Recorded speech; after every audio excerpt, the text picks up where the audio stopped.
Hi friends, ഞാൻ ഉണ്ടാക്കാൻ പോകുന്നത് വെണ്ടക്ക ഉപ്പേരി കേട്ടോ. അതിന് ഞാൻ 5-6 വെണ്ടക്ക എടുത്തിട്ടുണ്ട്. അത് ഇതുപോലെ അരിഞ്ഞിട്ടുണ്ട്. പിന്നെ ഒരു അര സവാള നീളത്തിൽ അരിഞ്ഞിട്ടുണ്ട്. ഒരു 2 പച്ചമുളക് കേട്ടോ അരിഞ്ഞത്. നിങ്ങൾക്ക് വേണമെങ്കിൽ എരിവിന് കുറച്ച് കൂടുതൽ എടുക്കുക. ചട്ടി ചൂടായ ശേഷം ഒരു സ്പൂണ് വെളിച്ചെണ്ണ ഒഴിക്കുന്നുണ്ട്.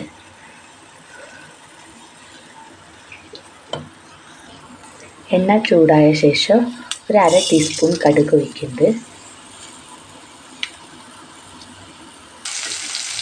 അത് കഴിഞ്ഞ് ഉള്ളി പിന്നെ 2 പച്ചമുളകൊക്കെ നല്ല വറുത്തെടുക്കണം.